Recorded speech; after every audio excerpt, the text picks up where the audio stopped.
Hello friends, स्वागत है आपका एक नई क्लास में। यह आपकी टेस्ट की जो है क्लास सेकंड है। टेस्ट में हमने जो है आज तक क्या देखा था, हमने ये देखा कि आपका जो टेस्ट क्या होता है उसको हमने देखा था, वो धारा 4 तक हमने उसकी बात की थी। ठीक है, आज हम उसके आगे की बात करेंगे। ठीक है, 1 मिनट। हाँ, तो हमने पिछली क्लास में हमने जो है टेस्ट तक देखा था, धारा 4 तक। वैध उद्देश्य जिसे कहते हैं वो धारा 4 तक हमने देखा था। आज हम धारा 5 से बात करेंगे। धारा 5 आपका क्या है? अचल संपत्ति का ट्रस्ट आपका धारा 5 और चल संपत्ति का ट्रस्ट धारा 5 में बताया गया। धारा 5 कौन कौन सी बात करता है? चल संपत्ति का ट्रस्ट और अचल संपत्ति का ट्रस्ट। चल संपत्ति क्या होती है? जो हमारी मूवेबल होती है, जिनको हम मूव कर सकते हैं एक स्थान से दूसरे स्थान पर। और अनमूवेबल, जिनको हम मूव नहीं कर सकते, एक स्थान से दूसरे स्थान पर नहीं ले जा सकते, वो आपकी अचल होती है। जिसको ले जा सकते वो आपकी चल होती है। तो अचल संपत्ति का ट्रस्ट क्या होता है उसको समझते हैं। अचल संपत्ति के संबंध में कोई भी ट्रस्ट तब तक वैध नहीं है जब तक कि ट्रस्ट के लेखक या फिर ट्रस्टी द्वारा हस्ताक्षरित और पंजीकृत या फिर लेखक की इच्छा से गिर वसीयतनामा लिखित रूप से घोषित ना किया जाए। ठीक है, ये आपको बताया गया। कब तक वैध नहीं है? जब तक वहाँ पे ट्रस्ट के लेखक, मतलब वहाँ पे जो ऑथर होता है ट्रस्ट, मतलब यहाँ पे अभी जो हमने एग्जाम्पल जो देखा था आपका, कौन सा एग्जाम्पल? अंजलि और आपका राहुल नाम का। अंजलि और राहुल नाम का हमने जो एग्जाम्पल देखा था, तो उसमें अंजलि क्या था? अंजलि थी आपका ऑथर ऑफ ट्रस्ट। ठीक है, मतलब ट्रस्ट को लिखने वाला। जब तक कि इसकी जो सहमति नहीं होती है तब तक वहाँ पे अचल संपत्ति पे वह वैध नहीं होता है ट्रस्ट। चल संपत्ति का ट्रस्ट क्या है? चल संपत्ति के संबंध में कोई भी ट्रस्ट तब तक वैध नहीं होता है जब तक पूर्वोक्त घोषित ना किया जाए, या जब तक संपत्ति का स्वामित्व ट्रस्टी को हस्तांतरित नहीं किया जाता है। ये नियम वहाँ लागू नहीं होते जहाँ वे किसी धोखाधड़ी को अंजाम देने के लिए काम करेंगे। ठीक है, तो आपको ये समझना होगा। धारा 6 आपका है ट्रस्ट का निर्माण। हम ट्रस्ट का निर्माण कैसे कर सकते हैं, किसी विश्वास को हम कैसे बनाते हैं, वो धारा 6 आपका है। तो ये जो आपका ट्रस्ट वाला सब्जेक्ट है, इसमें आपको जो इम्पोर्टेंट चीज़ें हैं वो आपकी धाराएं बहुत ही इंपॉर्टेंट है। यहाँ से आपके धारा से क्वेश्चन बनेंगे। धारा 5 के प्रावधानों के अधीन एक ट्रस्ट तब बनाया जाता है जब ट्रस्ट का लेखक किसी भी शब्द या फिर कार्य द्वारा उचित निश्चितता के साथ इंगित करता है। इंगित मतलब उसको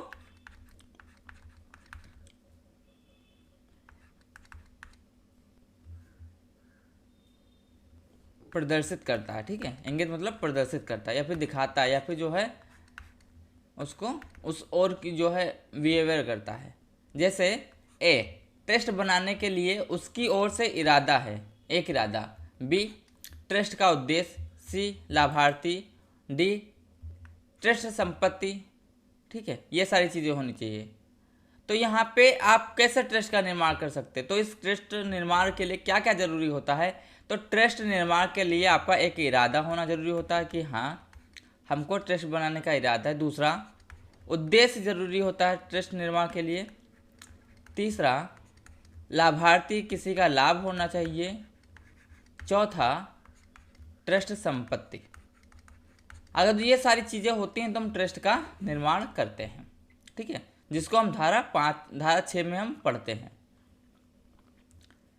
यहाँ पे हम उदाहरण से समझते हैं। जैसे ए कुछ संपत्ति बी को वसीयत करता है। ए कुछ संपत्ति जो है बी को वसीयत करता है। ठीक, पूरा विश्वास रखते हुए कि वह इसका निपटान सी के लाभ के लिए करेगा। ये बोलता है कि ए वसीयत कर दिए बी को, और इसको विश्वास है कि यह जो वसीयत हमने इसको दिया है तो बी क्या करेगा, सी के लाभ के लिए काम करेगा। ठीक है, इस प्रॉपर्टी को यूज करेगा। यह ए और सी के संबंध में एक विश्वास बनाता है। ए और सी के संबंध में यह एक विश्वास बनाता है। ठीक है, अब यहाँ पे एक ऐसे समझिए, मान लीजिए क्या है, ए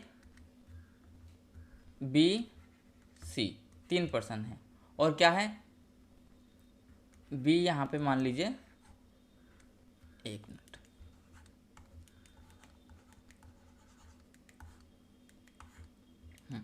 मान लीजिए बी ये जो है और ये ए है, ये सी है। अब बी का पुत्र सी है और ए का पुत्र बी है, मतलब ये ग्रांड सन हुआ, ये फादर हुआ, ये ग्रैंडफादर हुआ। किसका? सी का। तो ए और सी का विश्वास कैसे है? ए अपनी संपत्ति का कुछ, मतलब इस संपत्ति का हिस्सा किसको? बी को वसीयत कर दे रहा है। ठीक है, किस उम्मीद में कि ए जो है हमने संपत्ति बी को दिया, ट्रांसफर किया, वसीयत किया है, तो यह सी के लाभ के लिए काम करेगा। सी मतलब ग्रैंडफादर, तो यहाँ पे ए मतलब ग्रैंडफादर और सी मतलब यहाँ पे ग्रैंडसन। ठीक है, तो यहाँ पे ए और सी मतलब दादाजी और पोताजी दोनों का मतलब एक विश्वास है कि यहाँ इसके लिए कोई काम करेगा। ठीक है, आपको हो सकता है ये उदाहरण से समझ आए। ठीक है, अगला आपका उदाहरण है, एक कुछ संपत्ति बी को वसीयत करता है, उम्मीद करता है कि वह इसे परिवार में जारी रखेगा। इससे कोई विश्वास नहीं बनता क्योंकि लाभार्थी को उचित निश्चितता के साथ इंगित नहीं किया गया। अब यहाँ पे क्या है, जैसो यहाँ पे जैसे मान लीजिए क्या हुआ, ए ने अपनी कुछ संपत्ति जो है, ए ने क्या किया, बी को किया, और इस उम्मीद के साथ कि बी को जो हम संपत्ति ये दे रहे हैं, मान लो सीडी नामक कोई संपत्ति दे रहे हैं, ये आगे परिवार में चलेगी, सभी को इसका लाभ मिलेगा। अब परिवार में क्या हुआ, परिवार में मान लीजिए हो सकता है लड़ाई हो सकती है, परिवार टूट सकता है, ये सारी कंडीशन हो सकती हैं। तो यहाँ पे ये इंगित नहीं होता है कि हाँ उन सारी चीज़ों को उसको लाभ मिलेगा ही मिलेगा, ऐसा यहाँ पे इंगित नहीं होता है। ठीक है, आप ऐसा बस एग्जाम्पल से समझिए। अगला एग्जाम्पल यहाँ पे समझिए कि एक कुछ संपत्ति बी को सौंपता है और उससे अनुरोध करता है कि इसे सी के परिवार के ऐसे सदस्यों के बीच वितरित करे जिससे बी सबसे योग्य समझता है, जिन्हें बी सबसे योग्य समझता है। इससे कोई विश्वास नहीं बनता क्योंकि लाभार्थियों को उचित निश्चितता के साथ इंगित नहीं किया गया। वहाँ पे एक निश्चित जो डायरेक्शन होना चाहिए वो निश्चित होना चाहिए। ठीक है, एक कुछ संपत्ति बी को वसीयत करता है, उसकी इच्छा के अनुसार इसका भाग सी के बच्चों में बांट दो, यह नहीं करता और एक टेस्ट बनाता है। मतलब जहाँ पे आपको इंगित नहीं होता है, मतलब निश्चितता वहाँ पे नहीं मिलती, वहाँ पे भरोसा नहीं बनता, मतलब वहाँ पे क्या होता है, वहाँ पे आपका विश्वास नहीं बनता है। जहाँ पे निश्चितता नहीं है वहाँ पे विश्वास नहीं है। ठीक है, तो धारा 6 आपका ये है। धारा 6 में क्या बताया गया, धारा 6 में सिंपल ये बताया गया कि ट्रस्ट का निर्माण हम कैसे करते हैं, मतलब विश्वास का निर्माण। ट्रस्ट मतलब क्या, विश्वास, भरोसा का निर्माण हम कैसे करते हैं, तो वो चीज़ इसमें बताया गया। भरोसा के निर्माण के लिए क्या क्या होना चाहिए, इरादा, उद्देश्य, लाभार्थी, ट्रस्ट, संपत्ति। धारा 7 पे आते हैं, तो धारा 7 ये है कि ट्रस्ट कौन बना सकता है, मतलब भरोसा कौन बना सकता है, इसके लिए कुछ चीज़ों का प्रावधान किया गया है। तो एक ट्रस्ट कैसे बनाया जाता है, तो एक ट्रस्ट बनाने के लिए कुछ शर्तें होती हैं, उन शर्तों को यहाँ पे हम समझते हैं। एक ट्रस्ट बनाया जा सकता है कैसे, अनुबंध के लिए सक्षम प्रत्येक व्यक्ति, मतलब अनुबंध मतलब कॉन्ट्रैक्ट करने के लिए सक्षम सभी व्यक्ति। इसमें कॉन्ट्रैक्ट कौन कौन कर सकता है, देखो 18 से जो प्लस होते हैं वो लोग कॉन्ट्रैक्ट कर सकते हैं, सॉरी। ठीक है, और अगर जो कोई व्यक्ति इंसेन है वो कॉन्ट्रैक्ट नहीं कर सकता है, दिवालिया पर्सन वो कॉन्ट्रैक्ट नहीं करता है। ठीक है, और आपका पागल पर्सन, मूर्ख पर्सन आपका कॉन्ट्रैक्ट नहीं करता है। ठीक, 18 ईयर प्लस पर्सन जो भी होते हैं वो होते हैं कॉन्ट्रैक्ट कर सकते हैं। मेंटली पर्सन जो फिट होते हैं वो आपके कॉन्ट्रैक्ट कर सकते हैं, मतलब अनुबंध कर सकते हैं। जो व्यक्ति आपका अनुबंध कर सकते हैं वो व्यक्ति। ठीक है, तो यहाँ पे आपका नियम क्या है, नियम आपका यह है कि अनुबंध करने में सक्षम व्यक्ति जो होते हैं सबसे पहले वो होने चाहिए। अगर जो वो हमको मिल गए तो दूसरी चीज़ पे क्या है, मूल क्षेत्राधिकार के प्रमुख सिविल न्यायालय की अनुमति से किसी नाबालिग द्वारा या उसकी ओर से, लेकिन प्रत्येक मामले में उस समय लागू कानून के अधीन उन परिस्थितियों और सीमा तक जिनमें ट्रस्ट का लेखक ट्रस्ट की संपत्ति में निपटान कर सकता है। मतलब जो व्यक्ति कॉन्ट्रैक्ट कर सकते हैं, कॉन्ट्रैक्ट मतलब अनुबंध मतलब संविदा, कर सकते हैं वो व्यक्तियों जो है ट्रस्ट बना सकते हैं, वो व्यक्ति ट्रस्ट बना सकते हैं। ठीक है, फिर उसके बाद की आपको ये समझना होगा। अब धारा 8 आपका है ट्रस्ट का विषय। ट्रस्ट का विषय क्या है, इसको यहाँ पर समझते हैं। ट्रस्ट का विषय वस्तु लाभार्थी को हस्तांतरणी संपत्ति होनी चाहिए, मतलब ट्रांसफर संपत्ति होनी चाहिए। यह मौजूदा ट्रस्ट के तहत केवल लाभकारी हित नहीं होना चाहिए, केवल वहाँ पे लाभकारी हित ना होना चाहिए, वहाँ पे प्रॉपर्टी ट्रांसफर होना चाहिए। धारा 9 कहता है कि लाभार्थी कौन हो सकता है। संपत्ति रखने में सक्षम प्रत्येक व्यक्ति लाभार्थी हो सकता है। जो व्यक्ति जो है संपत्ति रख सकता है, प्रॉपर्टी रख सकता है, वो सारे व्यक्ति जो है लाभार्थी हो सकते हैं। ठीक है, लाभार्थी द्वारा अस्वीकरण एक प्रस्तावित लाभार्थी ट्रस्ट के तहत अपने हित को ट्रस्टी को संबोधित अस्वीकरण द्वारा ट्रस्ट के नोटिस के साथ एक असंगत दावा करके स्थापित त्याग कर सकता है। ट्रस्ट में जो हमारा लाभार्थी कौन हो सकता है, जो लाभार्थी मतलब प्रॉपर्टी रख सकता है वो हमारा लाभार्थी हो सकता है। लेकिन अगर जो वही लाभार्थी किसी संपत्ति को अस्वीकरण कर रहा है, मतलब स्वीकार नहीं कर रहा, तो वह एक त्याग पत्र के द्वारा उस संपत्ति को अस्वीकार कर सकता है। पहले उसको त्याग पत्र देना होगा, तब उस संपत्ति को अस्वीकार करेगा। धारा 10 आपका क्या कहता है, ट्रस्टी कौन हो सकता है।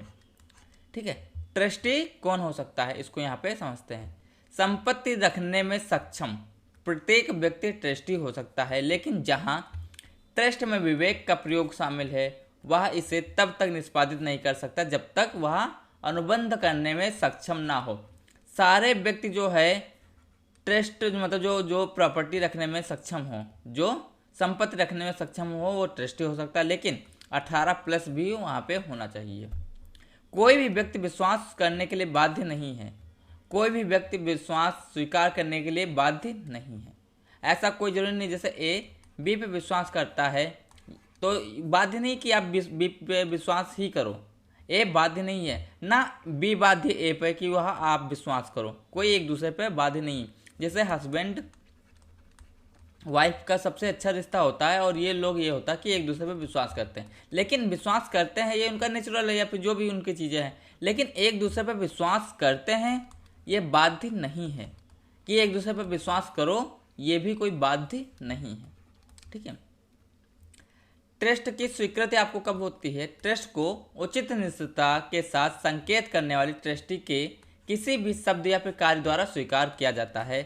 ट्रस्ट का अस्वीकरण मतलब ट्रस्ट कब मना किया जाता है उसको यहाँ पे हम समझते हैं। किसी ट्रस्ट को स्वीकार करने के बजाय इच्छित ट्रस्टी उचित अवधि के भीतर इसे अस्वीकार कर देता है तो इसे क्या कहते हैं, ट्रस्ट का अस्वीकरण। एक निश्चित टाइम पीरियड के अंदर अगर जो कोई भी ट्रस्टी होता है वो संपत्ति को स्वीकार ना करके उसे अस्वीकार कर देता है एक निश्चित टाइम पीरियड के भीतर, मतलब उचित टाइम के भीतर, तो उसे क्या कहते हैं, इसे अस्वीकरण कहते हैं। और ऐसा अस्वीकरण ट्रस्ट संपत्ति को उसमें निहित होने से रोकेगा। 2 या 2 से अधिक सह ट्रस्टियों में से एक द्वारा मान लीजिए 2 व्यक्ति हैं जिनको संपत्ति मिलना है, ठीक है, और क्या हुआ 2 या फिर 2 से अधिक व्यक्तियों के द्वारा एक द्वारा अस्वीकरण ट्रस्ट संपत्ति को दूसरे या दूसरों में निहित करता है और ट्रस्ट के निर्माण की तारीख से उसे या उन्हें एकमात्र ट्रस्टी बनाता है। मतलब यहाँ पे 2 व्यक्ति हैं, अगर जो एक व्यक्ति ने स्वीकार कर लिया और एक व्यक्ति ने अस्वीकार कर लिया तो यहाँ पे जिसने स्वीकार कर लिया वहाँ पे उसका स्वीकृति हो जाएगी और जिसने अस्वीकार कर दिया उसकी अस्वीकृति वहाँ पे नहीं रहेगी। यहाँ पे एग्जाम्पल से समझो कि एक कुछ संपत्ति को बेचने के लिए और आय ए के ऋणों को भुगतान करने के लिए बी को ट्रस्ट में स्थानांतरित करता है। बी ट्रस्ट स्वीकार करता है और संपत्ति बेचता है, तब तक बी का संबंध ए के लेनदारों के लिए आय का एक ट्रस्ट बनाया जाएगा। अगर ए क्या करता है, बी को एक संपत्ति देता है, बोलता है कि आप संपत्ति बेच दो, इससे हम अपना कर्जा जो निपटाएंगे, तो यहाँ पे वो संपत्ति बेच देता है और तब ए और बी का संबंध वहाँ पे रहता है। ठीक है, ए और बी का वहाँ पे संबंध रहता है, लेनदारों के लिए आय का एक ट्रस्ट बनाया गया, यहाँ पे इसका संबंध रहेगा। एक कुछ ट्रस्ट पर बी को 1 लाख रुपए का वसीयत करता है और उसे अपना निष्पादक नियुक्त करता है। मतलब ए बी को 1 लाख रुपए का वसीयत किया, उसे अपना निष्पादक नियुक्त करता है, मतलब बोलता है कि अब सारी अथॉरिटी आपकी है कि आप 1 लाख रुपए का चाहे जो कुछ करो। तो बी 1 लाख का अब सामान्य संपत्ति से अलग करता है, मतलब इसकी जो प्रॉपर्टी है उससे 1 लाख रुपए को अलग कर देता है और इसे विशिष्ट उद्देश्य के लिए विनियोजित करता है। ठीक है, तो 1 लाख रुपए जो रुपए हैं उसको क्या वो कहीं पे दूसरी जगह इन्वेस्ट कर देता है। तो यह विश्वास की स्वीकृत होगी। ए ने विश्वास किया, बी को वह ट्रांसफर किया। ठीक है, अब बी उसको कैसे भी जो यूज करता है वो जो है ए और बी का अपना विश्वास रहेगा। ठीक है, तो यहाँ पे हो सकता है कि आपको एग्जाम्पल थोड़ा रिलेट करके अगर जो आप चलोगे तो आपको समझ में आ जाएगा। ठीक है, धारा 11 आपका ट्रस्टी को ट्रस्ट निष्पादित करना। ट्रस्टी को ट्रस्ट निष्पादित करना ये क्या है? ठीक है, इसको समझो कि ट्रस्टी ट्रस्ट के उद्देश्य को पूरा करने और निर्देशों का पालन करने के लिए बाध्य है। आपको एक चीज़ तो समझ में आ गया होगा कि ट्रस्टी क्या होता है, ट्रस्ट क्या होता है।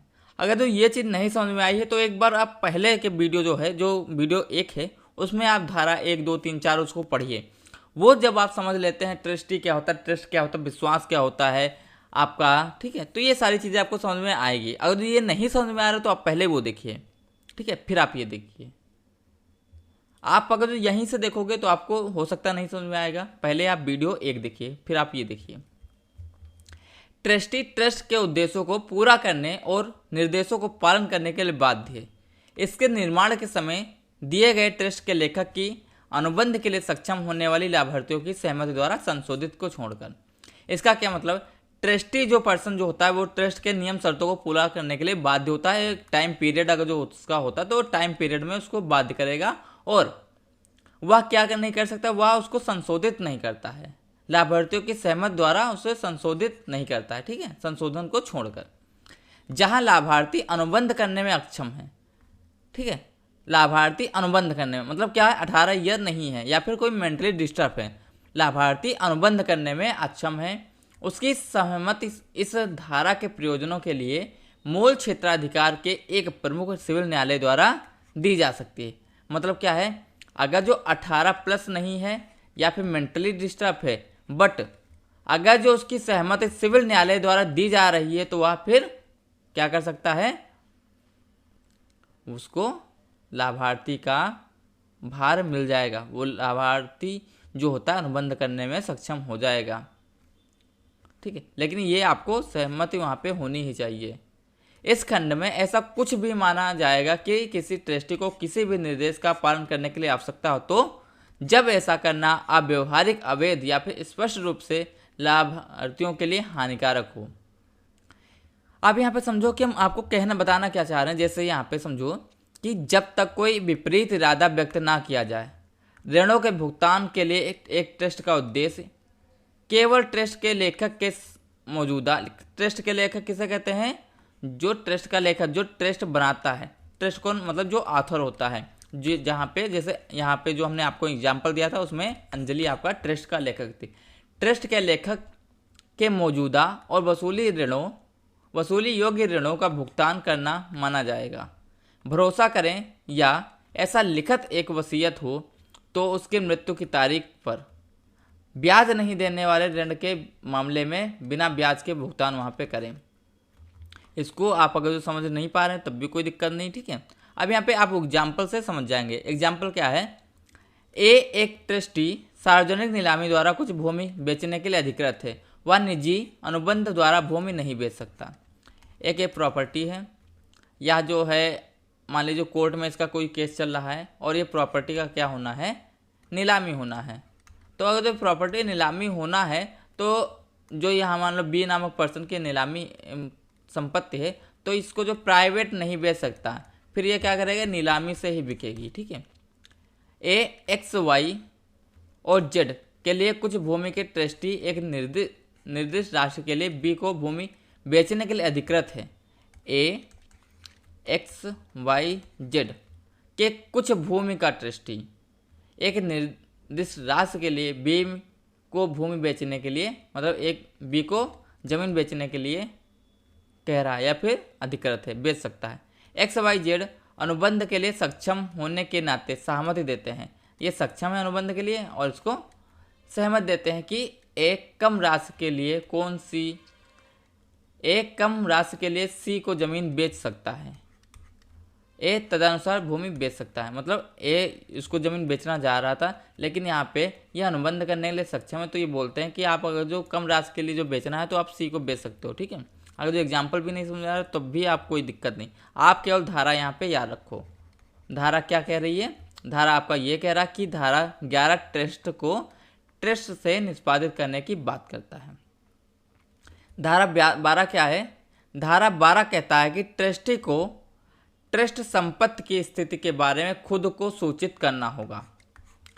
ट्रस्टी को ट्रस्ट संपत्ति के बारे में खुद को सूचित करना होगा, मतलब सेल्फ इंफॉर्मेशन उसको देनी होगी। एक ट्रस्टी जितनी जल्दी हो सके ट्रस्ट संपत्ति की प्रकृति और परिस्थितियों से खुद परिचित हो जाए वह इसके लिए बाध्य है। जहां आवश्यक हो ट्रस्ट संपत्ति को स्वयं हस्तांतरण प्राप्त करना और ट्रस्ट में शामिल होने के लिए अपर्याप्त या खतरनाक सुरक्षा वहाँ पे निवेश किया गया धन, वहाँ पे ट्रस्ट पर्सन को समझना होगा कि उसकी जो ट्रस्ट की संपत्ति की प्रकृति वह कैसी है और उसकी परिस्थितियाँ कैसी हैं।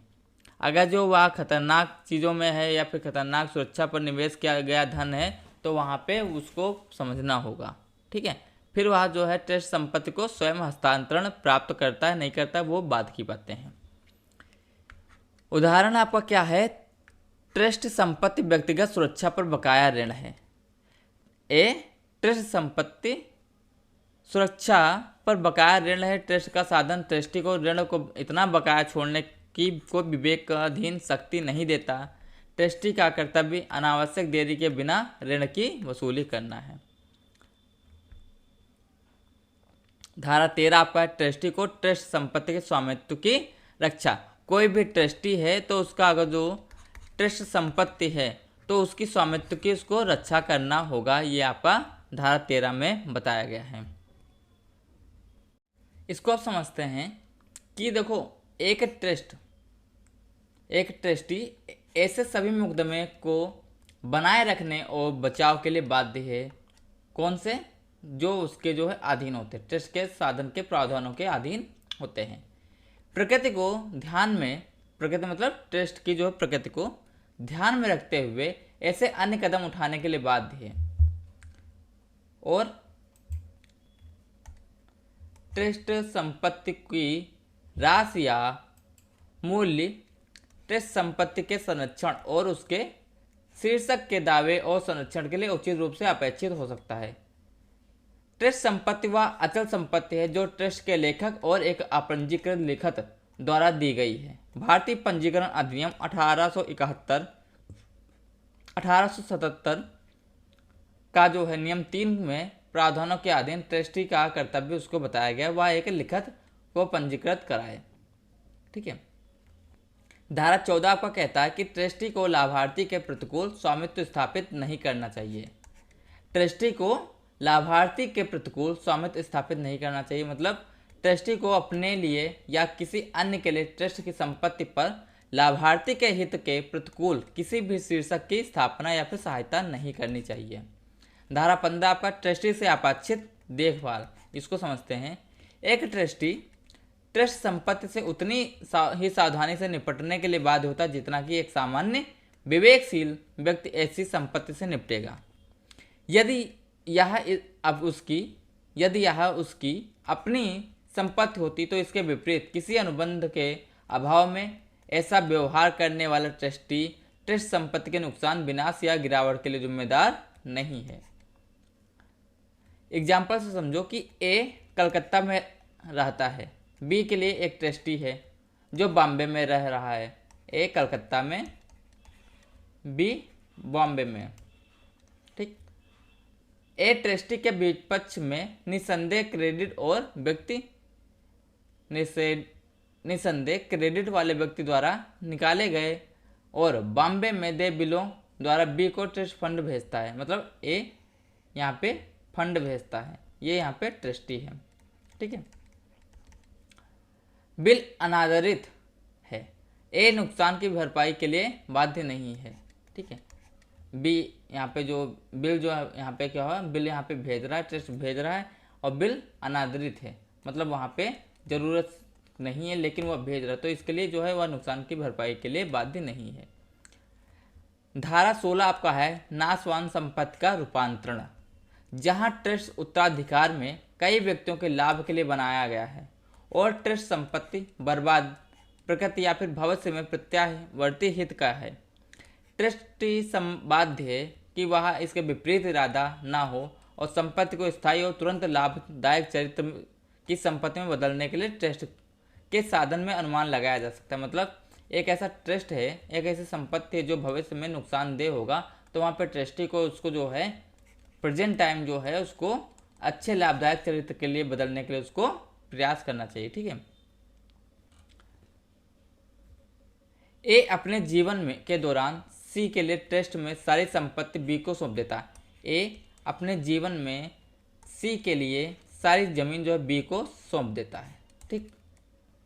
और उसकी मृत्यु पर डी के लिए सौंप देता है और उसकी मृत्यु पर डी के लिए और डी की मृत्यु पर ई की संपत्ति में 3 पट्टे वाला घर है। मतलब जब सी की मृत्यु हो जाए तो डी के लिए और डी की मृत्यु हो जाए तो ई के लिए। ठीक है। और ए की अगर जो मृत्यु हो जाए तो 3 पट्टे वाले घर होते हैं, यहाँ पे इसको घर मिलेगा। और ए की वसीयत में यह दिखाने के लिए कि कुछ भी नहीं है कि वह विशेष रूप से घरों के आनंद लेने का इरादा था, बी का मकान बेचना चाहिए और आय को धारा 20 के अनुसार निवेश करना चाहिए। ठीक है। तो यहाँ पे ए यहाँ पे दिखा रहा कि वहाँ पे कोई भी प्रॉपर्टी नहीं, तो यहाँ पे क्या बोला गया कि अगर प्रॉपर्टी नहीं तो आप बिना लाभदायक जो है चीज़ों का कोई लाभ नहीं हो रहा तो आप कैसे उसको ले रहे हो, तो इस सारी चीज़ों को वहाँ पे देखना होता है। धारा 17 आपका ट्रस्टी का निष्पक्ष होना बताया गया। ठीक है। ट्रस्टी का निष्पक्ष होना, कोई भी ट्रस्टी होता है उसका कोई से पक्ष में नहीं है, निष्पक्ष होना चाहिए। जहाँ एक से अधिक लाभार्थी हो वहाँ ट्रस्टी निष्पक्ष होने के लिए बाध्य है और किसी एक के लाभ के लिए दूसरे की कीमत पर ट्रस्टी को क्रियान्वयन नहीं करना चाहिए। मतलब एक का लाभ होगा जो दूसरा का हानि हो, तो ऐसा कोई कार्य नहीं करना चाहिए कि दूसरे का हानि हो। जहाँ ट्रस्टी के पास विवेकाधीन शक्ति है, इस खंड में कुछ भी न्यायालय को ऐसे विवेक के उचित और अच्छे विश्वास में अभ्यास को नियंत्रित करने के लिए अधिकृत नहीं माना जाएगा। धारा 18 आपका बर्बादी को रोकने के लिए ट्रस्टी। जहां ट्रस्ट लगातार कई व्यक्तियों के लाभ के लिए बनाया गया है और उनमें से एक ट्रस्ट संपत्ति के कब्जे में है, ट्रस्ट संपत्ति के कब्जे में है, यदि वह ऐसा कोई कार्य करता है या करने की धमकी देता जो विनाशकारी है या स्थायी रूप से हानिकारक होने पर ट्रस्टी ऐसे कृत्य को रोकने के लिए उपाय के लिए बाध्य होगा, उसको रोकना होगा।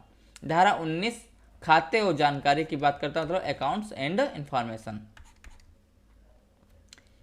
एक ट्रस्टी ट्रस्ट संपत्ति के स्पष्ट सटीक खाते रखने के लिए बाध्य होता है।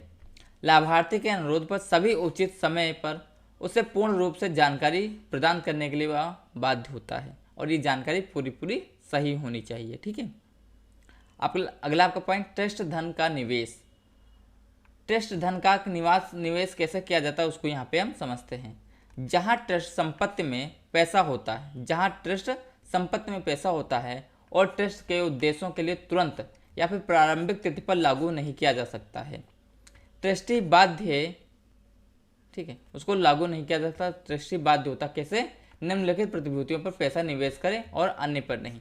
वह कौन कौन सी चीज़ों पर पैसा निवेश कर सकता है लेकिन अन्य पर नहीं, उसको यहाँ पर समझते हैं। वचन पत्र पे, डिबेंचर पे, स्टॉक पे या फिर अन्य प्रतिभूतियों पे, किसी भी राज्य सरकार के या फिर केंद्र सरकार के। ठीक है। बी बॉन्ड डिबेंचर पे, वार्षिकियों पे वह जो है पैसा निवेश कर सकता है। ठीक है। ये नीचे जो आपको दिए गए हैं उन पे पैसा निवेश करता है। रेलवे या फिर अन्य कंपनियों के स्टॉक पे वह पैसा निवेश कर सकता है। किसी भी केंद्रीय अधिनियम या फिर राज्य के लिए जो वह पैसा निवेश कर सकता है। बंदरगाह के लिए पैसा वह निवेश कर सकता है। ठीक है। तो यहाँ पे जो पॉइंट दिए गए हैं सारे पैसा निवेश करने के लिए पॉइंट दिए गए हैं। तो अध्याय 1 आपका जो है, अध्याय ये आपको यहाँ पे समाप्त होता है। अब अगला अध्याय आपका जो है स्टार्ट होगा वो ट्रस्टियों के कर्तव्य और उनके दायित्व स्टार्ट होगा।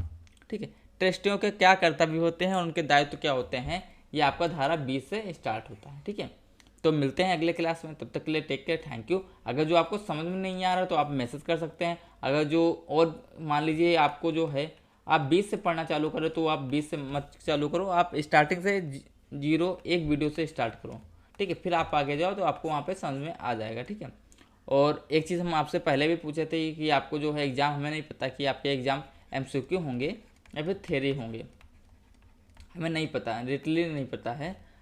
और आपको कौन से नोट्स चाहिए, आपको MCQ के रिटन नोट्स चाहिए, MCQ नोट्स चाहिए या फिर आपको रिटन नोट्स चाहिए, जो भी आपको नोट्स चाहिए वो आप बता दीजिए, हम वो आपकी हार्ड कॉपी आपको सेंड करवा दें। ठीक है, थैंक यू, टेक केयर।